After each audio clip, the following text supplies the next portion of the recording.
اور کبھی تو تکلیف اپنی ذات کی تکلیف ہوتی ہے، یعنی ذات میں کوئی بیماری لگ گئی، کوئی پریشانیاں اور آ گئی، کوئی چوٹ آ گئی، کوئی ایکسیڈنٹ ہو گیا، یا اور کوئی مصیبت ایسی آ گئی جس کا دل و دماغ پر غم سوار ہے، اپنی ذاتی ایسا مسئلہ ہے نہ ہم کسی سے کہہ سکتے ہیں، کسی سے تذکرہ کر سکتے ہیں، کسی سے مشورہ کر سکتے ہیں اس سلسلے میں، ایسی کوئی بات ذاتی آدمی کی آ گئی تو آدمی اس میں برابر پریشان اور الجھا ہوا رہتا ہے۔ اور یا کبھی یہ پریشانی اولاد میں، اولاد کی پریشانی کہ بھئی اولاد میں کبھی ایسا ہوتا ہے کہ اولاد معذور ہے، کچھ کر نہیں سکتی، تو اس کی الجھن بھی کس پر ہوتی ہے؟ باپ پر ہوتی ہے اس کی پریشانی۔ اولاد اچھی ہے لیکن اولاد بڑی ہونے کے بعد بھئی اس کے کمانے کے کوئی اسباب کی کوئی ترتیب نہیں جم رہی، تو یہ بھی پریشانی کس پر ہوتی ہے؟ یہ باپ پر ہوتی ہے۔ بھئی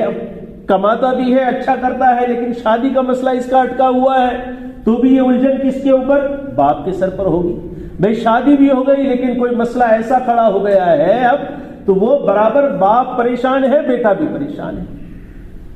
تو یہ تو کبھی الجھن اور کبھی مصیبت خود اپنی ذات میں، کبھی اولاد کی طرف سے کوئی مصیبت، یا اولاد کسی بیماری میں مبتلا ہو گئی،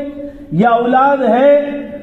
شادی شدہ بھی ہے، سب کچھ ہے، سنسار اچھا ہے، لیکن اس اولاد کی یہاں اولاد نہیں ہو رہی تو اس کا بھی ٹینشن باپ کے اوپر۔ اسی طریقے سے مختلف پریشانیاں، مختلف الجھنیں انسان اس کا شکار رہتا ہے، کبھی اپنی ذات کے اعتبار سے، کبھی اولاد کے اعتبار سے، اور کبھی مال کی تنگی کے اعتبار سے۔ بہت کوشش کر رہا ہے، یہ دھندا کیا، وہ دھندا کیا، یہاں نوکری کی، وہاں نوکری کی، لیکن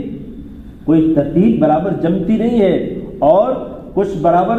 گزارا نہیں ہو رہا ہے، تنگی ہو رہی، گزارے میں پریشانیاں ہو رہی ہے، اولاد کے خرچے پورے نہیں ہو رہے، خود کے خرچے پورے نہیں ہو رہے، مختلف قسم کی پریشانیوں میں انسان مبتلا رہتا ہے۔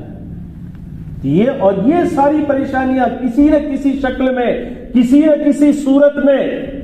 یہ کہ بھئی آج تھی سالو کر لی، اس کو اب ہو گیا آ رہا نہیں، وہ کسی نہ کسی صورت میں ایک سالو کرو دوسری آ کے کھڑی ہو جاتی ہے۔ یہ مسلسل زندگی کے اندر یہ تکلیفیں، پریشانیاں یہ انسان کے ساتھ اور خاص کر مومن کے ساتھ لگی رہتی ہے کہ بھئی اس کا کام ہے ان الجھنوں سے، پریشانیوں سے جھگڑنا، بس اس میں الجھے رہنا، یہ اس کی زندگی۔